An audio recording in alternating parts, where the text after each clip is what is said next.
जिलाधिकारी का मतलब जिले का एडमिनिस्ट्रेटिव हेड, पुलिस अधीक्षक उस जिले की पुलिस फोर्स का मुखिया है।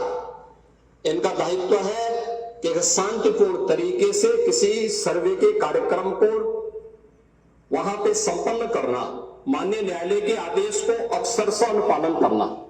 और सर्वे 19 नवंबर को भी हुआ, 21 नवंबर को भी हुआ,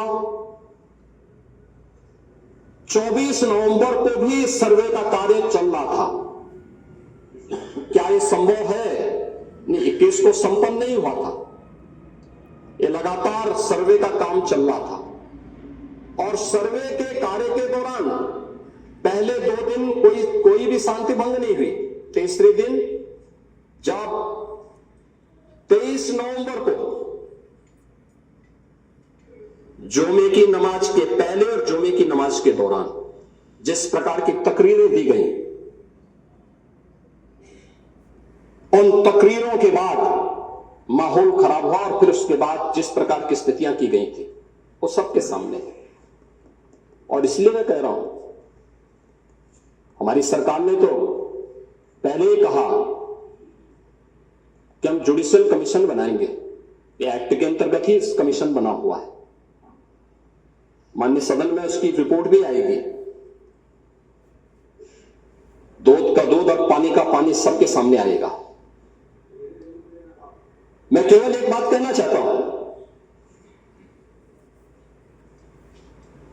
कि अगर संभल के बारे में हम जब बात करते हैं महोदय, एक लंबा सिलसिला है इस संभल का।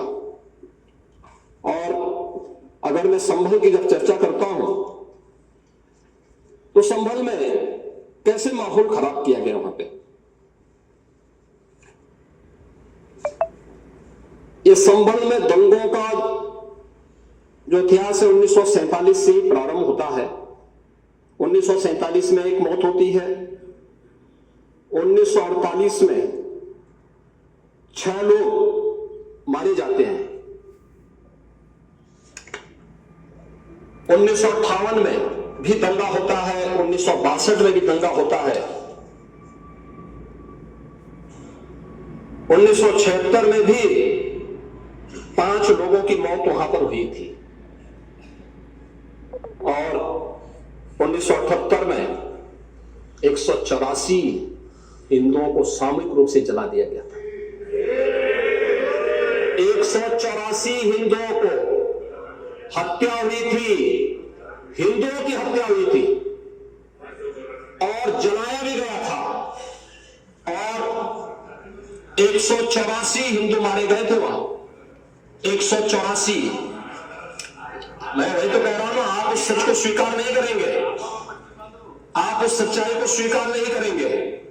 और लगातार कई महीनों तक वहां कर्फ्यू था। 1980 में फिर दंगा हुआ था, एक मृत्यु हुई। 1982 में फिर दंगा हुआ, एक मृत्यु हुई। 1986 में 4 लोग मारे गए और 1990 फिर 1992 में 5 मौतें हुई, 1996 में 2 मौतें हुई। ये लगातार इस सिलसिला चलता रहा। 1947 से लेकर के अब तक 209 हिंदुओं की निर्मम हत्या वहां हुई है संभल के अंदर। 209 हिंदुओं की। और एक भी बार किसी ने उन निर्दोष हिंदुओं के लिए कभी 2 शब्द नहीं कहे, उनके प्रति, उन परिवारों के प्रति संवेदना के शब्द नहीं कहे। महोदय, जो आज घड़ियाली आंसू बहा रहे हैं, ये लोग कभी भी उन निर्दोष हिंदुओं के बारे में कभी 2 शब्द नहीं कहे। वहां पर 1978 में जो दंगा हुआ था महोदय, किस प्रकार की स्थिति थी। एक वैश्य जिसने सबको उधार दे रखा था पैसा और इस बात को मानता था कि साहब मैं तो सबको पैसा देता हूं, मेरे यहां तो सब व्यवसाय के साथ जुड़े हुए हैं। अगल बगल के हिंदू दंगा होने के बाद उनके घर में इकट्ठे होते हैं। इकट्ठा होने के बाद उनको घेर लिया जाता है। घेरने के बाद वो बोलते हैं भाई आप हमें क्यों घेर रहे हैं?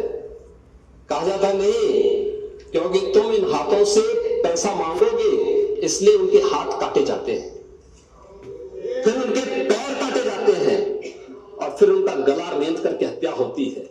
ये लोग सौहार्द की बात करते हैं, शर्म नहीं आती है लोगों को सौहार्द के बारे में चर्चा करने।